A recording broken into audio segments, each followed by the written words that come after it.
Good afternoon, and thank you all for joining this webinar. Hope you and your family are safe. I'm very privileged to have you all committed to spend a bit time with all of us in your busy schedule. My name is Thomas Kuruvilla. Been with ADL for now 20 years, managing partner of Arthur D. Little in the Middle East. On behalf of Arthur D. Little and Parnac, I'm very happy to welcome you to this webinar on COVID-19 imperatives for India. I can see around 60 participants logged in. We have CXOs joining this webinar from different sectors across India and different locations in India and also abroad. We have people from Singapore, from Dubai, from London, US and Saudi Arabia. They all have interest in India, and hopefully after this webinar, there will be more investments in India, and hopefully we can convince them to come to India. I look forward to an interesting discussion. We would like to keep the next 1 hour very interactive. Appreciate your presence and participation in challenging the speakers and each other. I will encourage those discussions and give you time to participate, share your views and opinions, which will be beneficial to all of us. Yeah. We will begin the session with a very short introduction of the speakers. Our panel consists of speakers who have very significant experience in India and also abroad and across multiple geographies and sectors. Let me start with Parnac Maitra. Parnac Maitra is the managing partner of Arthur D. Little India and South Asia, with a responsibility for regional practice and also to build ADL global competence centers.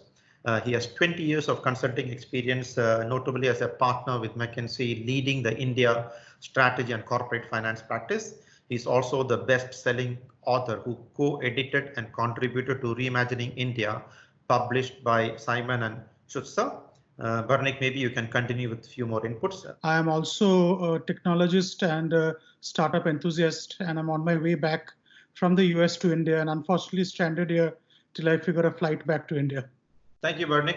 Gaurav, a quick introduction, please. My name is Gaurav Markanda. I represent Parnac Consulting Group. We work in the area of organization culture, organization design, leadership development, and performance deployment. We do large transformation projects. We work with some of the largest corporates in India and also support clients in Southeast Asia, Middle East, and Western Africa. Thank you very much, Gaurav. Karim, very pleased to have you. Thank you, Thomas. I think my CV is already projected, so I will add that I've been a pleasure to working with 25 CEOs from India and from Hong Kong, from Singapore, and from Italy, sharing their experience. And this is probably the reason why you invited me, Thomas. I'm 24 years with ADL now. Thank you very much. Yeah. Good. Before we get into the session, let me just share some quick rules of what we may want to follow today to keep it quite structured and engaging. I request all the participants to mute your microphone and the video feed. Obviously, when you're raising a question or you're participating, obviously you have to unmute it. We plan to have around 20 to 30 minutes discussions with the panel. We have also planned 3 polls during the 1 hour session. I will decide as we progress whether it is going to be 3 or maybe I will cut short one of them depending on how we progress in the initial part of it, so we can concentrate on what all of you are interested to discuss. Please share your views in between the discussions. On the Q&A, we do have a chat window open, so you can clearly paste your question into the chat window and we will see that. And if your name is not entered while you entered the Teams meeting, please type in your name in case you want to reveal yourself so that we know who's typing the question, and we will select a few questions for discussions as we move along. Just for your information, this session is recorded, but we will not be sharing this recording outside the registered participants. Only the registered participants will get a recording of this. So feel free to share your thoughts or disagreements, controversial inputs very freely. And we will keep it within this group, or at least with the group that registered to participate. Just to give you the thinking of how we want to structure it, I'm not saying that we want to structure it exactly along these things. We can open up the debates and discussions based on what the participants wants to discuss, but at least from my side, we are planning to cover 3 topics. What is the expected impact on the Indian economy and the recovery of the overall economy and across different sectors, which we believe may be different versus the overall economy. The second topic that we would like to cover is how do we think companies respond to this economic crisis, how they have already responded, how they should respond. And the third topic is how can companies and the government come together to ensure a better recovery, right? So these are the three topics that we want to cover in the next 1 hour. A country of 1.3 billion people are under lockdown for almost 2 months. Complete lockdown for 2 months. I don't think that has ever happened ever. So we are all experiencing something completely new, and we are learning, and we need to survive as it move forward. Luckily, 2 to 3 days back, there was an additional government stimulus that was announced. Initially, it was around 1%, which I think everybody agreed that it was quite low. But luckily, 2 to 3 days back, the Prime Minister and the Finance Minister and his team announced a 10% of GDP stimulus, which I think is quite encouraging. Right. So this is I think we all know this, but just set the context of what is happening and a common understanding before we get into the discussion. I'm actually trying to get into the first poll itself right now. So there are a lot of debates on what may be the recovery pattern for the Indian economy today, right? And I'm sure by now, leading a lot of material, all of you are very familiar with this various recovery curves, starting from a U curve, which is a very sharp decline followed by a quick global recovery, or up to an L shape, which is the worst situation in which you have a severe decline and recession, and return to normal will take a very, very long time, and it may not even come back to normal in the next 5, 6, 7 years. That is the meaning of an L curve, right? So the best situation is technically supposed to be a V curve, and the worst is an L, and maybe something in between, right? So while we go ahead and discuss these various recovery patterns and our view on the recovery pattern, I'm already requesting the participants to share your thoughts. You can go to the chat window, and there is a link that is already provided on the chat window. You can click on that link, or you can even go to the website which is mentioned, which is menti.com, and enter the user code, use the code which is again displayed on the screen. And you can start sharing your thoughts on what you believe will be the recovery pattern for India as we continue the discussion. So keep registering your thoughts, and then at the end of like 5-6 minutes, we will look at what we have voted, and we will try to see, whether there's a difference of opinions, and we can have a quick, interesting debate on that. In the meanwhile, I will request Parnac, maybe you can start sharing your thoughts on the various recovery patterns and what is your belief versus what you hear from others in the market. Yeah. Cool. So let me talk of the curve which you see here, which is effectively the modeling of these various scenarios for India. And I think what's important to note is, unlike a lot of other countries, and Thomas alluded to that, is that the severity of the lockdown in India has been the most severe. If you look at any published authors, even folks like Oxford, it's nearly 100% in terms of severity. I think the duration of the lockdown is also reasonably large, and the full country is in lockdown. There are estimates which suggest that every day of lockdown is roughly 30,000 crores of economic activity lost. And as per any high frequency data, we see April, the economy operated at roughly 40 to 50% of its capacity utilization. And May, given the relaxations, I think it's probably headed towards 50 to 55%. So if you assume some of these assumptions, I think we're anyway headed for a 35 to 40% drop of economic activity in the first quarter, and then there's a recovery. Now, the base case, according to Arthur E. Little and our analysis, is actually the W scenario, which means that India will see a shrinkage of up to 10-11% of GDP in 2021, FY21, and probably a slight growth in FY22. And this fundamentally assumes that the pandemic will not be controlled. And some of the developments over the past few days have borne this out. The doubling rate, which had gone up from 3 days to 15 days, is again back down to 11 days. A lot of machine learning models suggest that the pandemic, at least this wave of the pandemic, will continue well into August and September.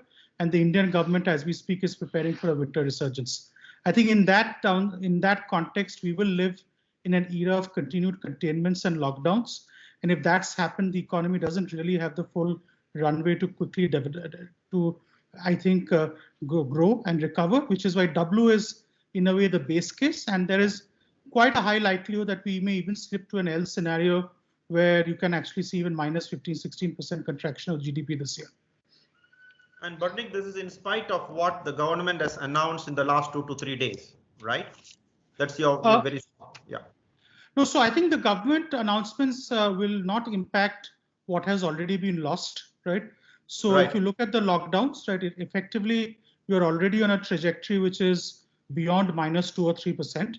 I think Right. we have to carefully look at the announcements in terms of how much of the announcements is direct spending and investments versus liquidity support. And at least the analysis and the announcements coming out right now seem to favor more liquidity support. So if the government support is as comparable to the US or UK, I think there is a scenario where we may end up between W and U. But if the government support is where it currently is and mostly liquidity support, I would still stick to the W scenario. But again, let's look at the details, and more importantly, let's look at the execution, because in India, the last mile execution is the most important. Thank you very much, Parnac. Gaurav, do you share Parnac's view? What are your thoughts on this? So Thomas, we had at Parnac done a survey with the Indian conglomerates, and 75% of them viewed a roughly 12-month window for the recovery to start off. So that kind of matches the W scenario. At the same time, I think, as Parnac said, it depends on a lot of factors on how the government will, the speed of intervention, the kind of intervention. So similarly, there will be pockets of sectors and pockets of companies within sectors which would experience a different curve.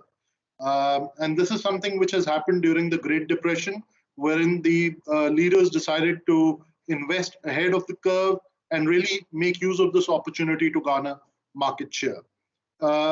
The additional attribute which most corporates need to address is the diversity in the country, both the geographic and social, which is impacting the spread and containment of COVID, which therefore ends up impacting how do I forecast my demand, how do I forecast my supply chain disruptions, and how do I ensure people are there. So these are some of the things which we need to be working on. Thank you very much. I know, Karim, you had extensive discussions with many CEOs in the last 2 months or so. So do you agree, or do you observe the similar pattern in other countries? What are your thoughts? Because Gaurav and Parnac are presenting this for India. What are your thoughts coming from outside? Yeah, I think that's the most debatable question these days. I think it was easy for government to shut down because it was per decree to stop it. I think the biggest headache is definitely the deconfinement. And as Gaurav mentioned as well, it's very much depending on the area where you're active. Some industry are more hit than others, but also the geographical dimension. So at the end of the day, it's about the magnitude of the economic stimulus you will give, and the balance you find with the healthcare system and the epidemic proliferation. So everybody's focusing on the rate of proliferation that should be below 1, that is decreasing the overall people that are infected. So if you look at the start in Italy, obviously the north were shut down, the south was less impacted, and obviously the density is different if you look at, let's say, rural areas versus, let's say, Rome or Milan. Think of the US right now, where you have 350,000 infected only in New York, whereas you have only 72 in California, or Indiana, you have even 25,000. So restarting there in, let's say, less dense urban area is much easier than in the city like Paris right now, with 22,000 inhabitants per square kilometers. And that starts already with, let's say, the distribution of the people during the peak hour of transportation. So how do you transport people to their work? So most of the, let's say, recommendation in these countries is to push massively for teleworking, even if the deconfinement has started, but just to protect your employees. So that will depend on the multiple parameters, and we will see that the deconfinement and the restart will be very much impacted by the geographical, let's say, density and economical development based on, let's say, the companies you're working for. Right, very good. Thank you very much, Karim. As we get the poll results, I can already see some inputs on the chat. Mandeep, you're saying that some sector may be already looking at L versus a W. Do you want to share your thoughts on that while we get up the results of the poll? So I hope you can see the screen, all of you. And this is the voting that has happened, and it seems like majority is still agreeing with the W curve pattern. Anybody wants to share your thoughts on why you feel it may be a U or an L? Yeah, I'm seeing L, especially in travel and tourism and the MICE sector, the exhibitions and all, because I don't think so the hotels and all will open up, so fast. The Indian exhibition market and conference market was pretty big, and there used to be these the conferences were only becoming larger. Now with all the containment actions and social distancing, I am not seeing that the hotel and travel and MICE sector will grow up fast. So I'm seeing a L for them, at least in the near term. Right. So it is a specific sector you definitely believe a W will not happen. I can see some inputs from Ravi Rajagopalan that you also feel that L looks like a very likely scenario as a whole. Agriculture is going to look good, but service sector may take a much more longer time to recover due to the labor disruption.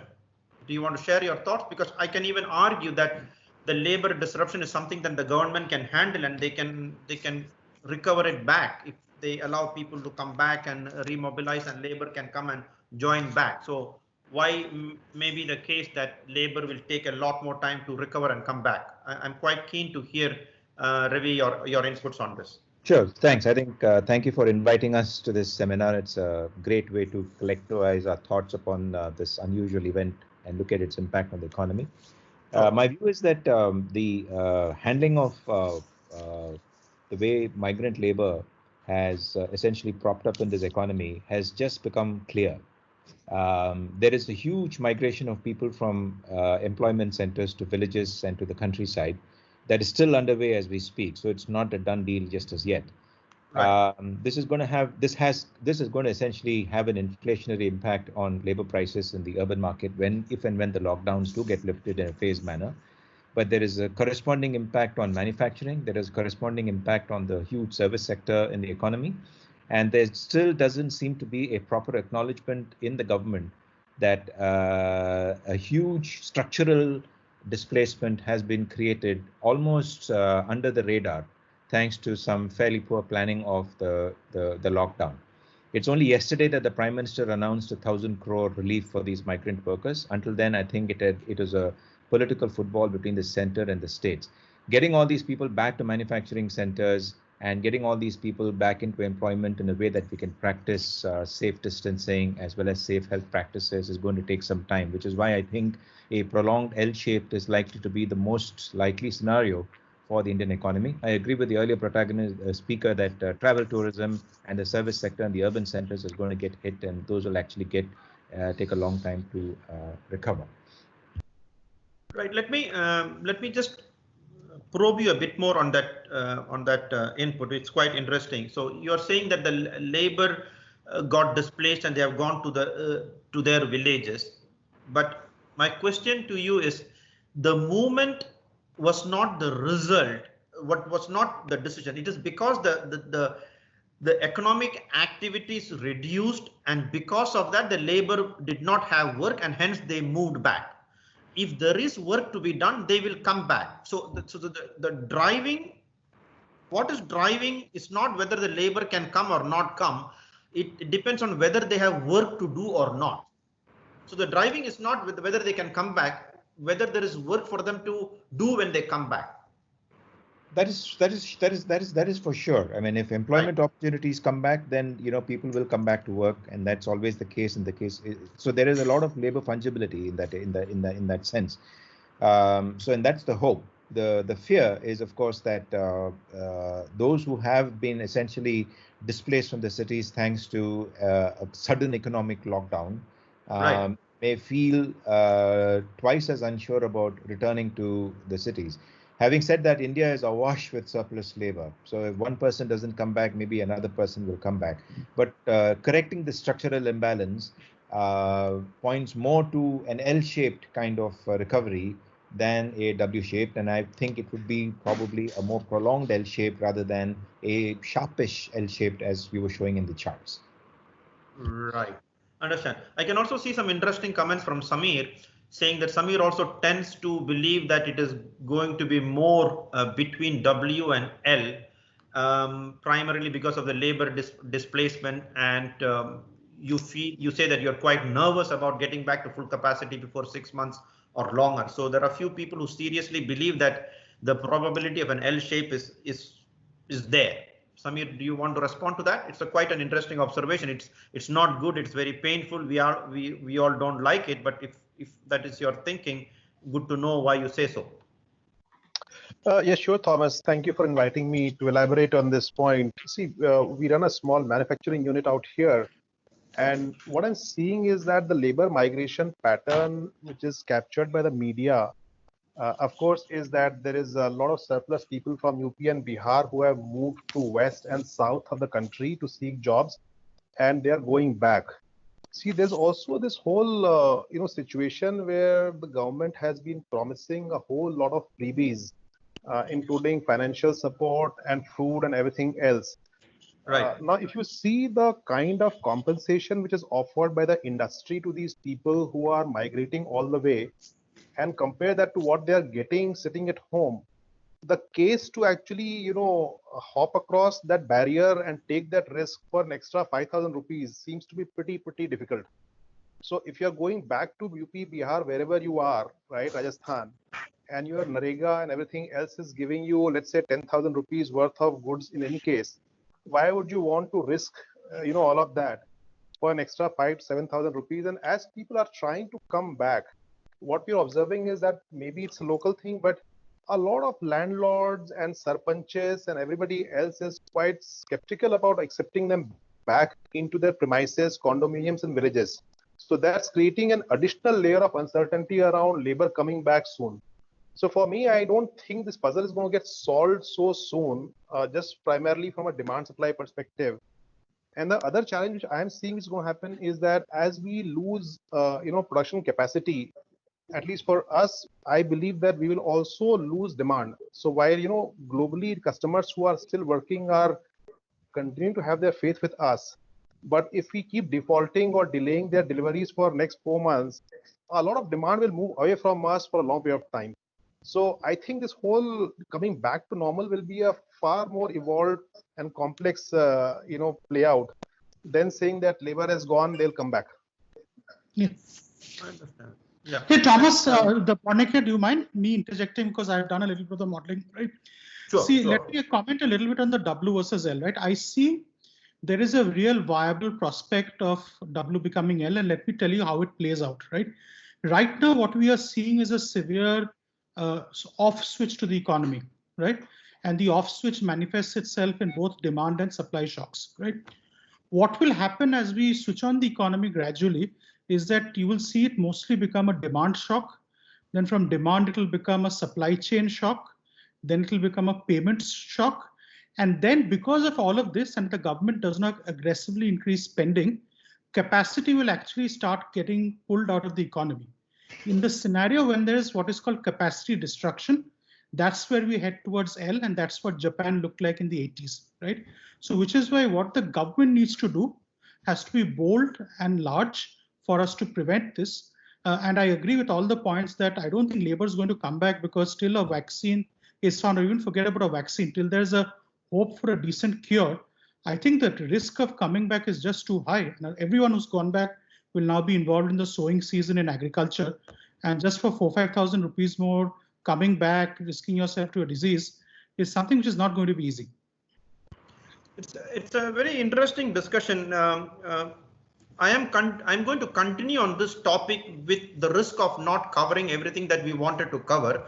I'm taking that risk as a moderator, but I think it is very interesting to concentrate on things that we feel are quite interesting. Are we all now saying that it was really a very bad move for the government not to do something so that people would not have shifted back to their home villages, and they should have given something for them to stay back? But I'm making an assumption, if that decision was taken, we have to keep them where they are for maybe 3 to 4 months, and it would have costed a lot of money for the government to keep them there, right?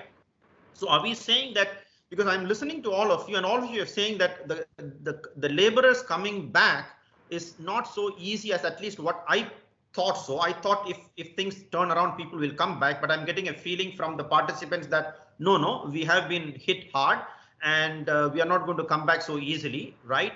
So do we think that the government should have done something, even though it would have costed a lot to keep them, maybe and fund them for partially for 3 to 4 months so that they don't go back to their villages.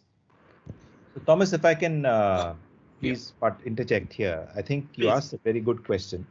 First of all, decision making at by any leadership in any country at a time like this, I don't envy the guys in that position, because it is probably the hardest set of circumstances to take decisions. And there is no playbook, there's no template. So it's hard to be prescriptive and be judgmental about what actions get done. Having said that, I think in my view, not enough planning was done before the lockdown was announced. That increasingly seems to be the case. And if there had been enough planning between the states and the center to ensure that the migrant workers were identified and were looked after for a period of time, I suspect that on the whole, the cost to the economy would have been far lower than the cost that will be imposed by this severe, hollowing out that Parnac has just shown in his charts. For the next 2-3 months, we're going to see GDP drop by 60%. I think that's the impact of that is far more humongous than keeping. For example, if I may offer, the construction sector in India is actually the largest semi-formal employer in the country. It's no longer agriculture, but construction. Because most of domestic savings actually is going into construction, not into the equity market or into other productive investments, so subject to a separate economic discussion. Had there been something done in order to ensure that the construction sector, those employees who are on some kind of even semi-formal payroll, received some sort of protection, just as what the United States has done with the payroll protection program, or Rishi Sunak has done in the United Kingdom with the furlough program, we may have seen a less of a hollowing out of labor availability in the urban areas and more of a situation where we would be paying costs. But in the announcements that have been made by the finance minister so far, and the one that she made yesterday was all about providing credit inputs to the MSME sector. What is expected, to be fair to her going forward, is announcements relating to demand creation, because that is the key. If we have demand creation, the old traditional Keynesian bridges to nowhere and buildings to nowhere kind of scenario, it may actually help generate employment. Right now, the appetite to invest and the appetite to even lend among the banks is at an absolute low, that unless there is a constant step, there is a firm step that the government shows to say that, look, we are going to push for demand creation, I think Parnac's L-shaped scenario is probably the most likely one that I see. Very good. Thank you very much. I think this is... Can I add a point here, Sudhakar here? Yes, please. Yes. One important piece, whatever government has done is a separate issue at this point of time. But what is in front of us at this point of time is what corporates or companies can do with respect to the contractors, because contractors are the guys who are mobilizing these resources. Many of them would have gone back, but the trust level that the contractor has with them and the trust level that the contractor has with the companies are very different. Today, it depends upon how companies have responded to the contractors, especially the smaller contractors. Whether they have been very supportive to them or not determines the level of the trust, in the whole piece. And contractors now, we need to financially manage them and provide certain comfort to them and even advances to them, so that can be taken over a period of time, next 12 months, 24 months or whatever, because some of the contractors are very much aligned to us for a longer period of time. But this equation has to be sorted out very carefully with the contractors, because contractors are the ones who can mobilize and they know how to get these people back. But if this equation is not done and the corporate just leaves it to the government, then this W will go towards L more so. So there is a very huge responsibility that the corporates have here. That's my personal view. Yeah. Very good. That's also a topic that we are planning to cover in the next 10 minutes or so, what corporates should do and how they can collaborate with the government. I just wanted to read out 2 to 3 comments that is coming out on the chat, because I'm quite worried to see that many people are feeling that it is going to be L scenario versus W, which is a bit dangerous, but that is what some of you are saying. I can also see a comment from Samir saying that the government could not have done much because the exodus of labor is more driven by emotional factors. So indicating that the government could not have done much, even if they try to do something, they are emotionally quite disturbed without any support, and it was emotionally getting driven to move out. There is another input from Shashikant Mohanty saying that COVID was just the last nail in the whole ecosystem.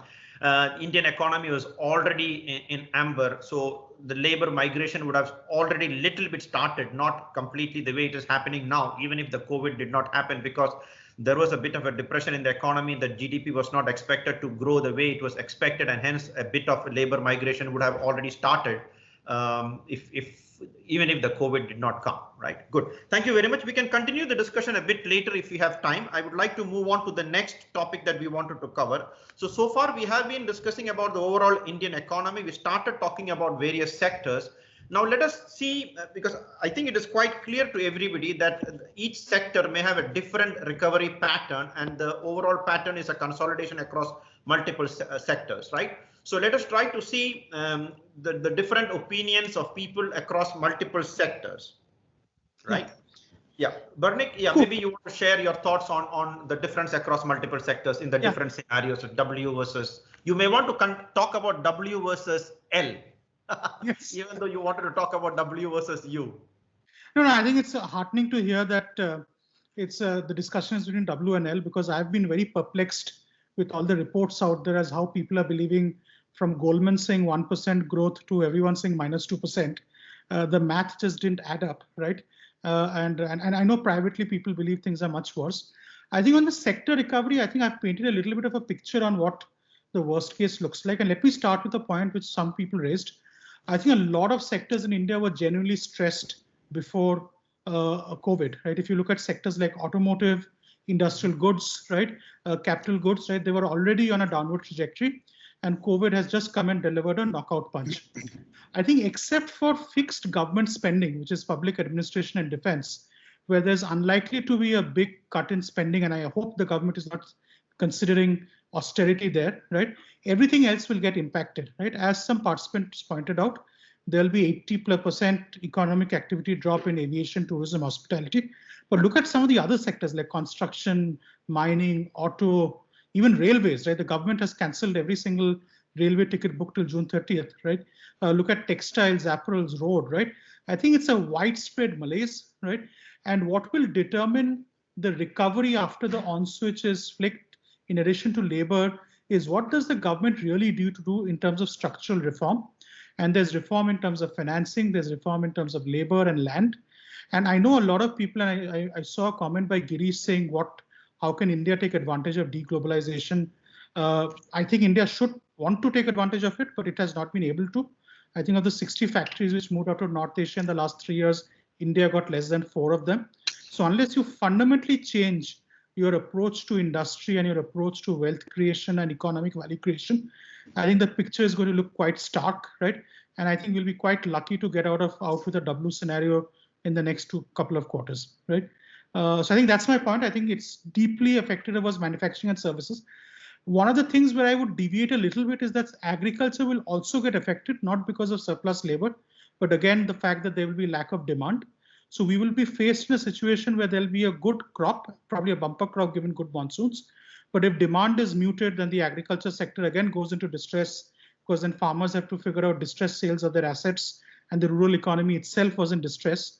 So even though the forecast on agriculture is not as dire, I am not as hopeful that it's going to be a necessary bright spot in the economy going forward.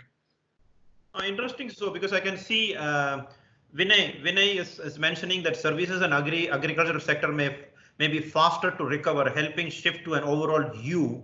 Vinay, why do you say that? You heard what Parnac is saying. Parnac is saying that it may be the demand may not pick up, and hence maybe you have the labor to do the agricultural sector, but the demand is not picking up. Vinay, can you share your thoughts? Sure. Hi, Thomas, and hello to Karim and Parnac too. So yeah, I think the advantage with the services sector is it's serving not just the domestic market, but the global market, and it's not as susceptible to supply chain breakages or deglobalization as much as manufacturing and products. So maybe after the global demand contraction in the very short term, I think service is likely to recover much faster. And we should see a U-shaped recovery there, unless the whole world goes into a very different tizzy. On the agricultural side, again, it's less prone to some of these labor migration issues. The demand is more steadier, and with the government doing things on agri-related businesses to give it a lot of fillip, and we know that India has traditionally been shy to reform, but with our back to the wall, the government's hand is likely to be forced to undertake some politically difficult reforms. So, and the agribusiness sector could be a beneficiary of that. So maybe I'm being crazily optimistic here, but I think if you look at India's economy, manufacturing is still not the dominant force, unlike China. The structure is still more about uh, services and agriculture.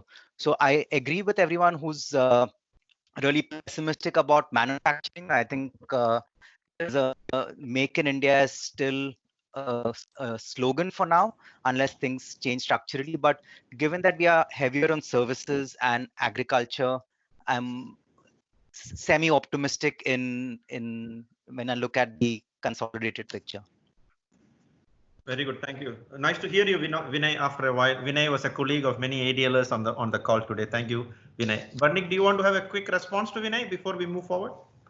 No, I think Vinay is right. Vinay is right, because there is a portfolio effect, right?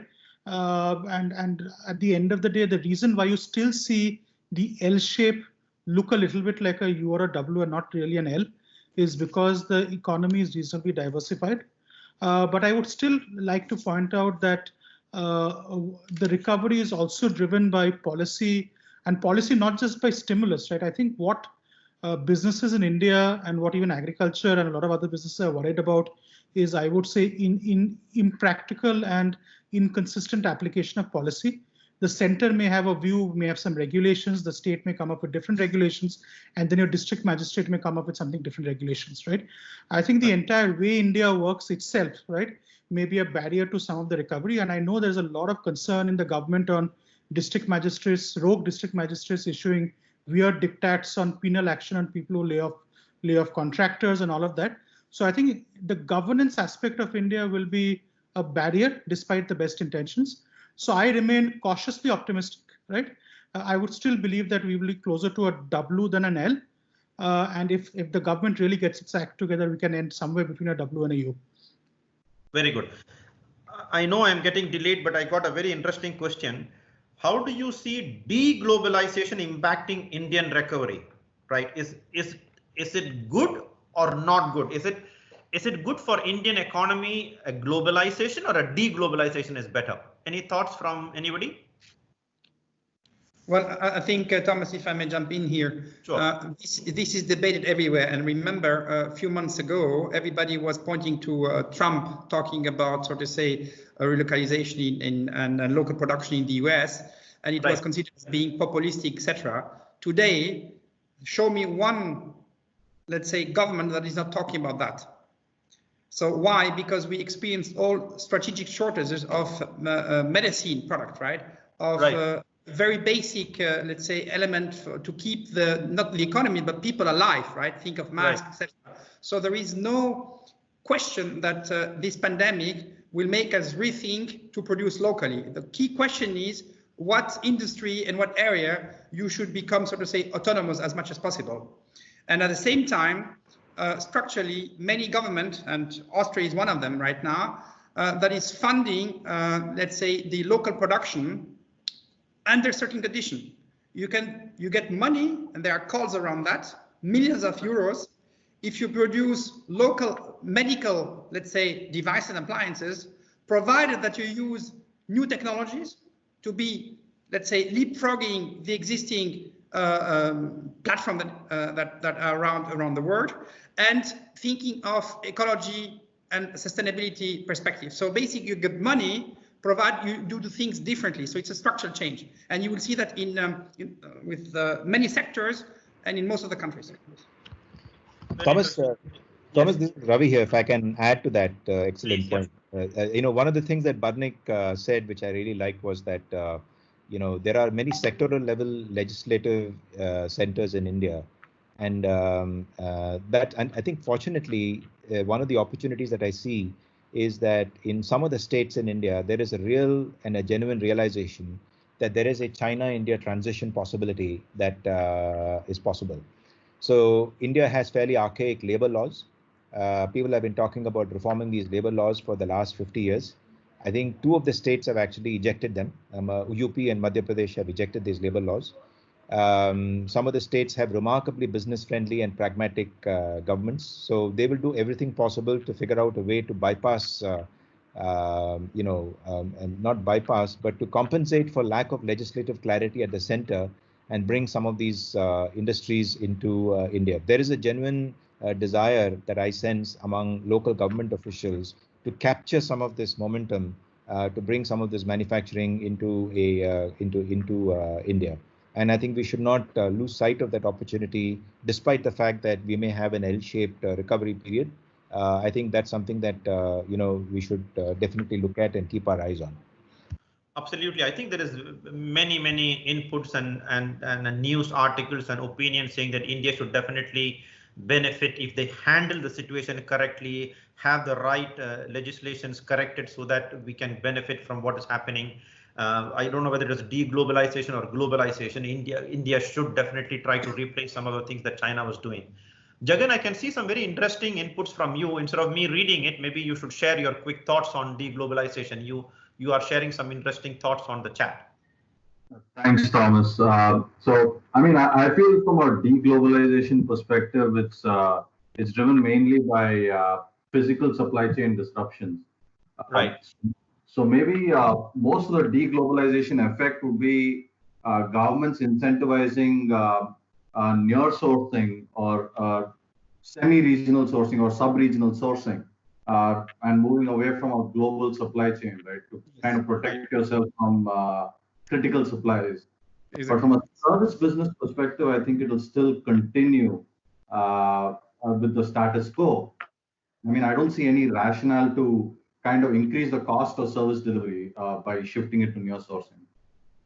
Understand. Very good. Thank you. Yeah, I will try to move on to a next topic in which we started talking about what are the critical issues, factors that various corporates are facing.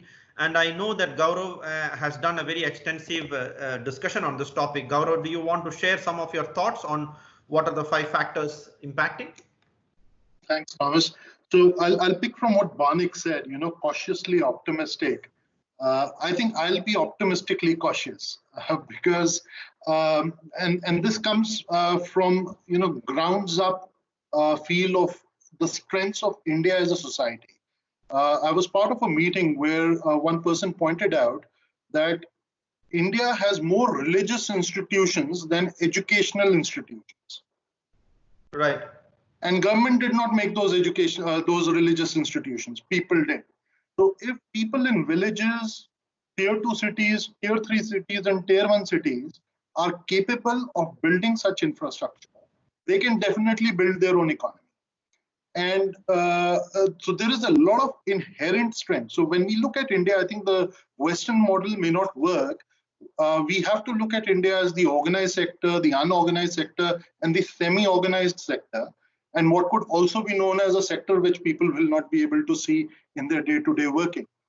And when we look at these sectors, I think ultimately questions which will emerge for business leaders of whichever sector they come from is the demand impact. We already had one of the highest saving rates in the world. With this uncertainty around income, will our price sensitivity go up and therefore it will impact demand? Now, will organizations quickly work on reducing their prices, increasing volume? What posturing they take to create demand? Supply chain, we had questions around global supply chain. I think there is also a huge local supply chain, and there are already online platforms for both sales and supply chain where people are aggregating as network marketers and trying to bring together resources in specific regions. So for example, I need labor in a particular market where I have a contract, but I don't have the labor. So another guy who has labor there, how do I take it from him?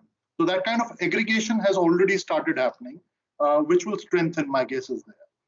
On human resources, yes, there has been a migration. We are looking at 10 to 15% migration to have happened. One question that comes to my mind while I was hearing different perspectives, and all of them fairly insightful, is if the demand is going to be down by about 30%, 40%, would a reduction of 20% manpower make an impact? Right? I mean, demand is down, you don't need that kind of labor. So yeah, there is definitely a social issue to it, but from a business perspective, will it impact? Now, coming to the other part, in last 15 years, the income of people on the bottom end of the pyramid went up by 5 times. Income of people in the middle layer went up by 15 times. We refer to construction sector, a labor used to get 100 rupees per day, gets 500 rupees, whereas a site engineer used to get 10,000 rupees a month, he gets a lakh rupees a month.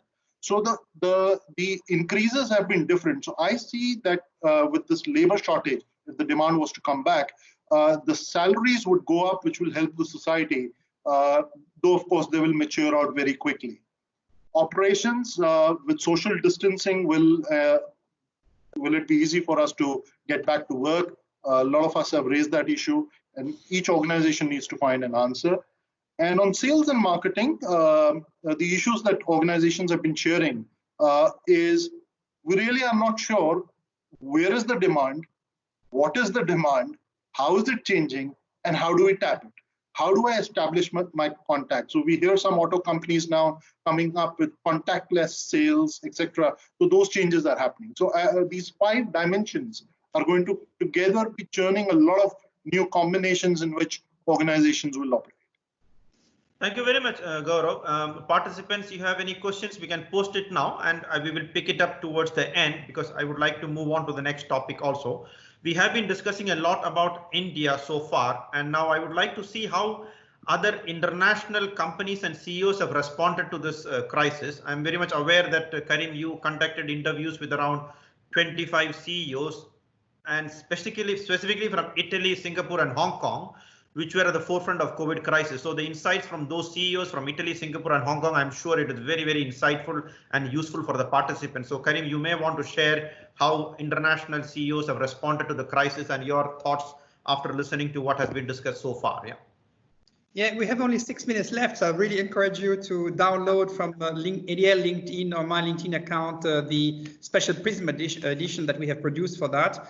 Where 25 CEOs were sharing this experience. And I think if I summarize, although they were from different industries, they were focusing on 5 priorities. One is clearly the crisis steering, so making sure that you manage your cash, you have a communication plan, and you have a governance model to manage the crisis. Second is the operational and business continuity. This is extremely important to know what is in danger and how you should respond to multiple elements changing in the business from the supplier to your customer. Then communication around your customer and employees, also governments and regulators, and last but not least, also working on the recovery plan from actually the 72 hours after you decide that the crisis is here. And if I may emphasize on 2 elements, because I don't have time to talk about everything. The first, for what we learned, is for the first time, CEOs were confronted to responsibility about the health of their employees. Never before that was the case. And this is lessons learned that will remain, whether we have a W or L, whatever.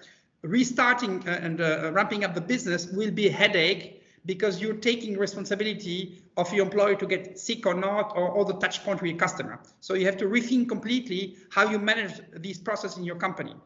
And also the communication. So we heard that CEOs were talking to the top 60 employees they had every week, and they were randomly calling employees just to make sure that the morale is there, giving him support and giving them some perspective. So these, I would say, are, let's say, the learning that will enter the new normal, because we will stay for a while working in a dispatched, decentralized manner. So you need to rethink how you manage your company in a totally decentralized model. Thank you very much, Karim. As Karim said, that we will definitely send an email to all the participants on this report that we have generated. There are a lot more details in that, and happy to have a discussion, separate discussion on that. Parnac, do you want to have some quick inputs onto what Karim has mentioned? Yeah, I think Karim framed it, I think correctly, is that there are a lot of focus on on short-term priorities and focus on dealing with the challenge. I think the unfortunate part of India is that you have to do both things at the same time. I think at one level you have to deal with the disease and deal with safety and deal with workforce itself. But again, at the same time, you have to operate your business. You have to figure out how to meet your customers and how to manage the entire operation workflow. So I think it'll be far more difficult in India to really think of recovery and strategies in phases. So I think smarter CEOs and companies will be people who do a set of short-term and long-term measures together and don't see things necessarily in this is something just reaction to the crisis and this is recovery, right? So I think there's a little bit more of nuanced execution which is required in India, because we have to live in a scenario where there will be a pandemic around us. We will not likely get to a zero virus scenario in many, many months or quarters. So I think the smarter CEOs will figure out how to be more agile, how to be more reactive, and how to reconfigure their business models and operating systems faster. And they will be more successful than people who are just fighting fires. Thank you very much. Yeah. Gaurav, you wanted to share some thoughts, if I remember well. Yeah. Yeah. So Thomas here, I would just say 2 points. And this is building on what Parnac just said. CEOs, while they are looking at new ways, the innovation part would be very critical. And on the execution, we are seeing a lot of our clients and a lot of other corporates that one is talking to, they are adopting more agile methodologies and saying to themselves that whatever we have decided, no decision thereafter should be pending for more than 24 hours. Let's restructure ourselves around that kind of work. I think with the crunch and time horizon happening in this crisis, that is going to be a differentiating factor. Very good. Yeah. So what I would like to do is it's quite interesting discussion. Let us also quickly look at what CEOs have actually responded to what they will do. We actually did have multiple discussions with many CEOs to look at what their actions they have already taken and what they plan to take. And Karim I know that you were leading this discussion. Maybe you can share your thoughts on that. Yeah. Yeah, I think you projected the right slide. What is important, this is a framework we have developed as well, and we implemented with multiple companies. The whole point is to set up what we call the 5F war room. So it is about a war room that you set up to defend, so to say, the execution plan around the 5F. So one is about the free cash, and it's quite obvious. The second is about communication, which is on the bottom. I think we discussed that and gave some example before. I think very importantly is that most of the CEOs have defined a short, mid-term and long-term perspective. And I think while we need to fix, let's say, the existential element of the company in the first phase, in parallel, and this is the whole point, you need to have separate teams who manage the crisis, the short term, others who manage, so to say, the business continuity or mid-term, and others who manage the long-term perspective. And it is today, and this is the best learning I got from the 25 CEOs, it is now that you can push things you were never able to push before. Structural transformation, whether you think of ambidextrous, pushing for, let's say, productivity on one part of the company and enable the creativity and the agility on the other part, making sure that you invest in the future, rethink your business model. I can give you examples of short-term or mid-term reactivity. I'm working a lot in the telecom space. So we have Telia in Sweden that have immediately reacted and tested its agility capabilities to respond to a demand for the healthcare, where you're basically providing devices with video and voice capability to the medical staff to do remote, let's say, assessment of patient, and that has reduced dramatically the cost on the medical staff and increased the let's say, throughput of testing the patient. And these new equipment were built in a few weeks only, and they took the unique opportunity that is happening now, where this need is there.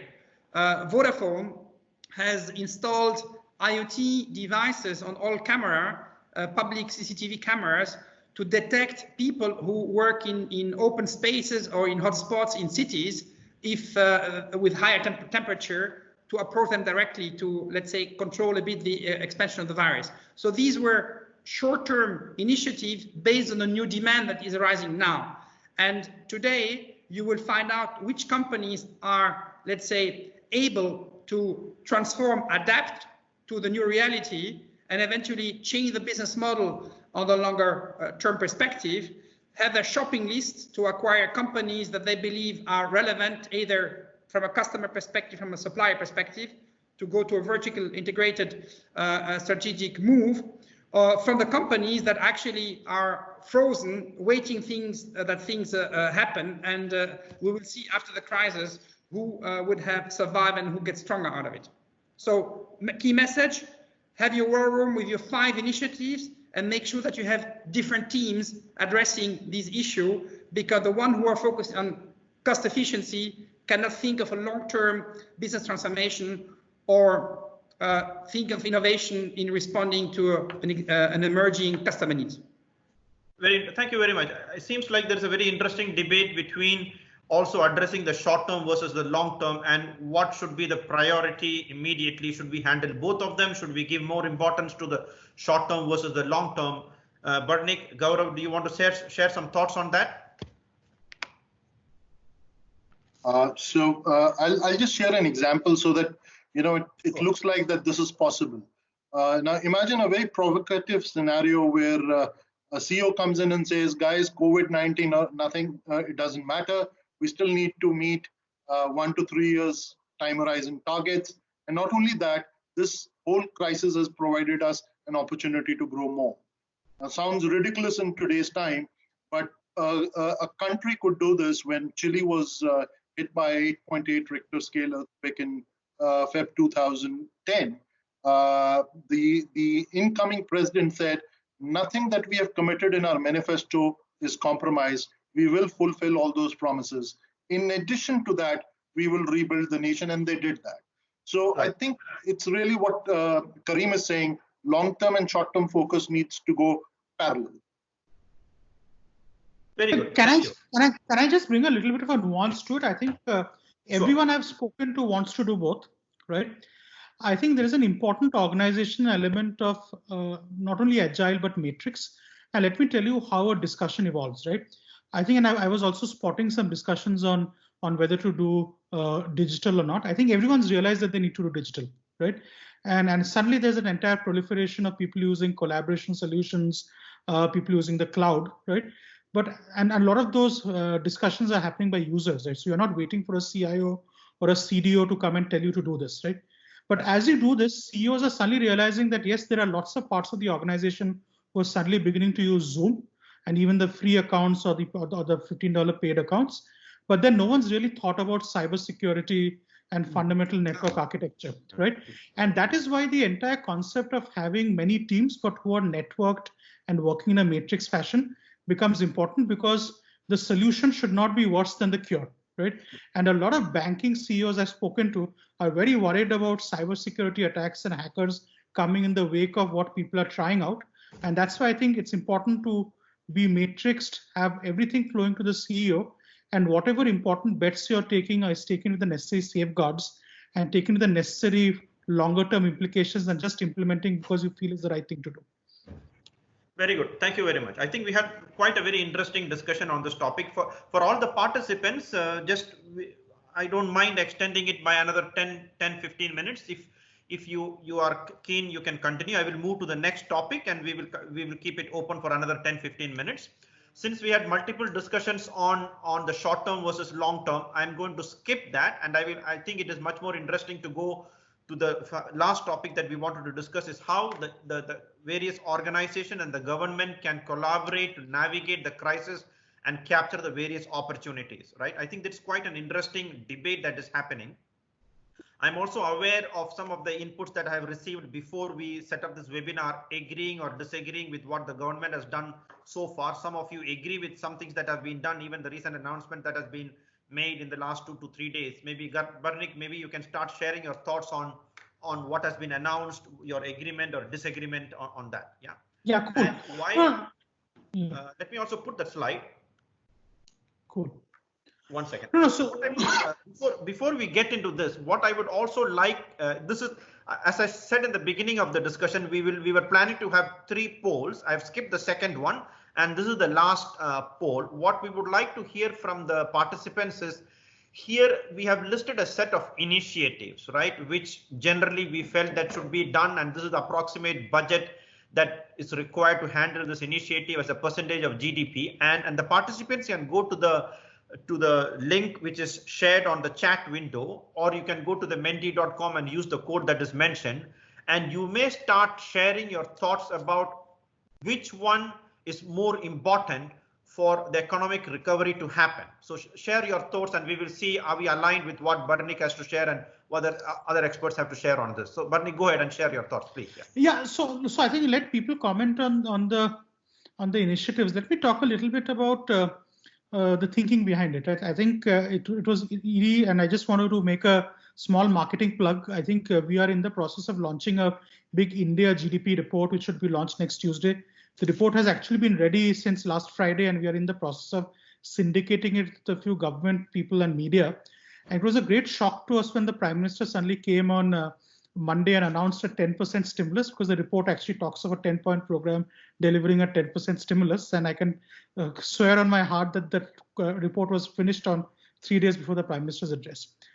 I think what is important, and I'm looking at some of the announcements of initiatives, I think my concern of the initiatives is not the percentages, but where the money and how the money is going to be spent.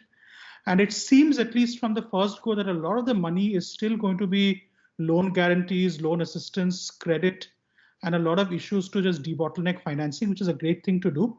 I think there's a lot of reticence in the government to still spend on fiscal expansion. And I can understand that debate. I think the debate they're having is that, listen, I think the debate is on two angles, right? One, they have been scared by a lot of TV pundits that if you expand your fiscal deficit, you risk sovereign credit downgrades, and there's going to be disasters for the economy. And people are generally concerned, and people listen to TV and the pundits. I think second, there's a big concern that the last time the government did a fiscal stimulus, which was around 2007-8, it actually caused hyperinflation. And that resulted in it was one of the factors in the UPA 2 losing its political capital and losing the election. And then there's a lot of reticence in spending a lot and creating hyperinflation and all of that. Now, at least the point of view we've tried to put in these numbers and later in the report, which we'll read next week, is that the government should not shy from spending.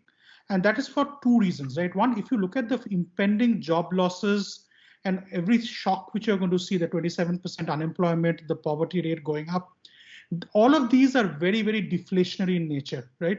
So the crisis we are facing right now is actually far more similar to the Japanese debt crisis or to the Great Depression, and not the 2007-8, where it was actually a financial crisis and not a Main Street crisis. I think the second thing to note is that the government will be in good company if it does decide to do fiscal expansion, because the average debt to GDP ratio for G20 countries today is around 80-85% or 90%. And with every single developed economy committing 15-20% of spending measures, this average median debt to GDP ratio will go north of 100%, if not 120%, right? In this environment, I don't think there will be any analyst out there who will go out of their way to downgrade India. And India will still be in the median of the pack if it does choose to do fiscal expansion. So I would just hope that the government musters more courage, because courage is what's needed to go and do the spending. Because the more time you waste on doing stimulus, which is liquidity oriented, you're actually increasing the probability of an L scenario. Again, this comes from an area of passion. So I just pause here and wait for other reactions. Thank you very much. Thank you very much, Parnac, for sharing your thoughts and much more details. I know that we are going to release that in the immediate next 1 or 2 days. Karim, what are your thoughts on what, from an outside-in perspective? Again, you have interacted with multiple CEOs, public sector entities who are trying to handle the situation. What are your thoughts from other countries, looking at what Parnac is suggesting for what should happen in India?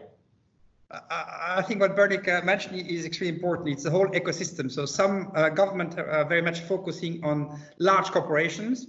Right. They're too big to fail, so to say.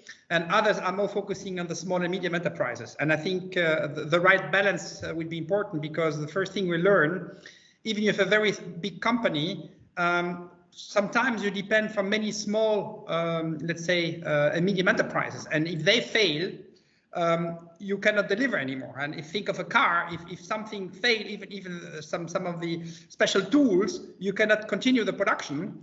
And therefore, it is very important to find the equilibrium. The large corporation, if they have a strong balance sheet, they should help, let's say, their small vendors, and they should protect their customers as well. So we're seeing that. Obviously, governments need to put a large amount of money. We see less than 1% of the GDP in most of the country. This is not unique to India.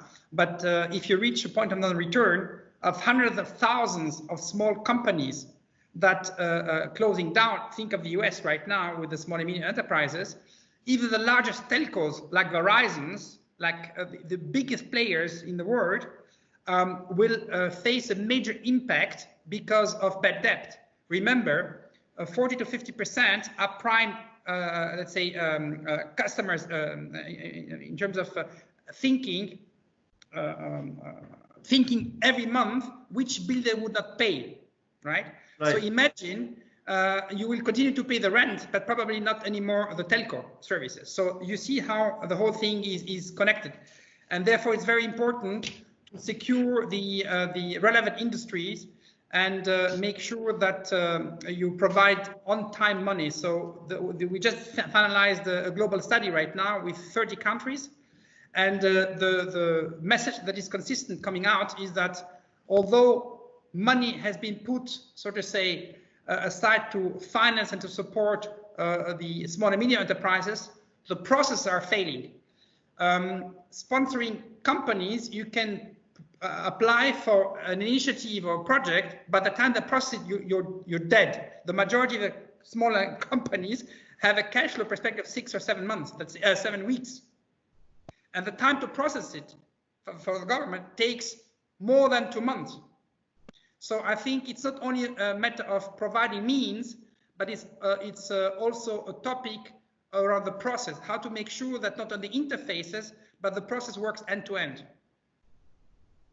Very good. Thank you very much. Very interesting. I'm sure some of the audience are also saying that we have overrun by around 10-15 minutes. One or two of people have left, so I will try to keep it quite short.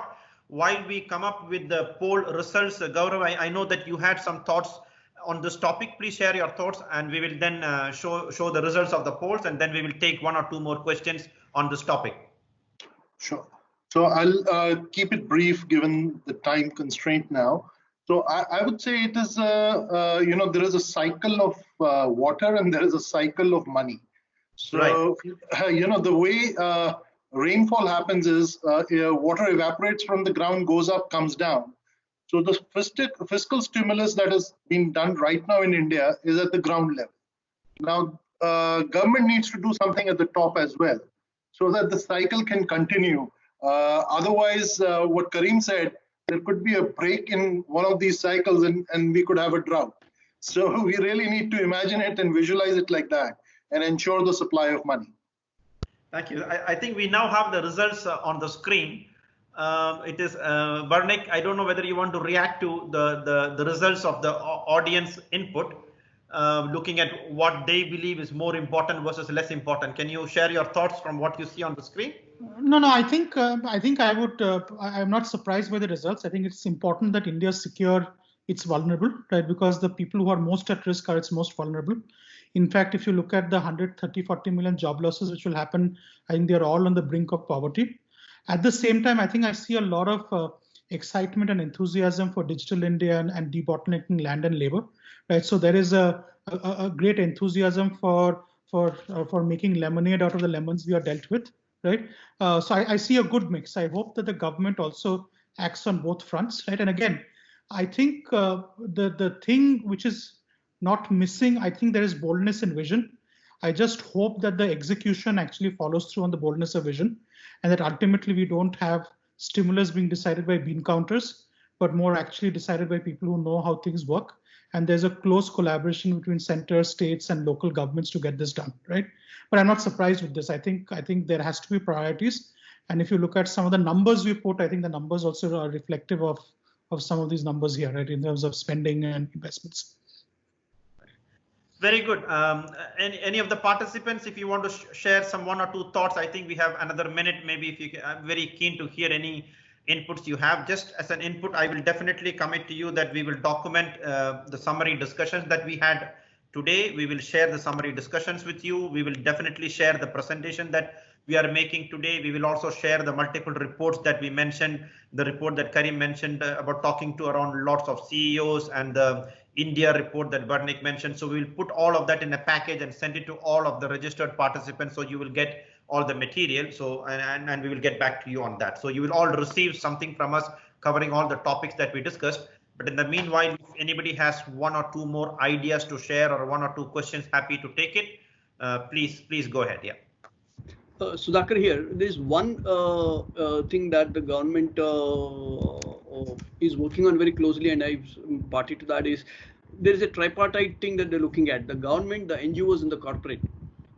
How do we get this trilogy to actually come out with a very congruent and a very focused improvement efforts during this particular period of time? So there are some plans that they've been drawing out on a short term, on a medium term, and a long term, because there is a huge trust deficit that exists between the three, and I think there is a huge change that has happened during this period, and everybody understood that unless they get together, it will not work. So I think if this actually trilogy comes in, and if we're able to really get our act together from all the three sides, the speed to recovery would be that much faster and possibly would be more sustainable. If I may give one example here, I think thank you very much for bringing also the consumer perspective, because many CEOs told us that even if, let's say, we are ready to restart our business, it's highly unlikely. Think of media companies who are producing a lot of events. It's very unlikely that the trust of consumer will be there to come back. So what the Austrian government has just done for the gastronomy and the, let's say, the tourism business, they're giving €50 for consumer to go back and buy. So it's a voucher just to make sure that at least there is some, let's say, traction going back and having dinners, lunches, etc. with in restaurants, because the restaurants are dying every day. So that's very important. The other extreme is when the Austrian government or the French government decide to save the airline, whether the Air France or Austrian airline. They give the money, but they tie it with, let's say, a strong contingency to be prepared for the future. That is making sure that you become the most ecological, let's say, transportation company. Make sure that you keep the jobs in the context of the negotiation with the German government, with Lufthansa, because it's a subsidiary of the Lufthansa, to secure that the hub in Vienna remains relevant. So if you give money, I think government need to be very careful in making it smart. That is, for small and medium enterprises, package it with a program of digital transformation, using tools, making a web shop, etc., making trainings. If it's a larger corporation, attach, let's say, the ambition and the support with the interest of the country. Right. Very good. I'm now started feeling a bit guilty because we have already overrun by 15 minutes or so. So again, really thank you for all of you. I'm very privileged to have you all participating in this webinar with all the questions and even contributing to the discussions. I guess all of us learned something new. I personally getting a bit worried. I was almost believing that a W recovery situation will happen, and it seems like many of you believe that it is an L. Hopefully something can be done and not to allow the economy to move into LL and pull back to a W. And we will definitely share all the material that I mentioned. Feel free to contact any one of us that has invited you. So you have all our contact details. We can pick up further discussions. If you have to share some inputs, share inputs with us, and let us remain in contact and let us continue the discussion. So thank you all of you for your participation. It was really, really valuable. I feel very privileged to be able to talk to you and listen to all of you. And thank you all of you again one more time.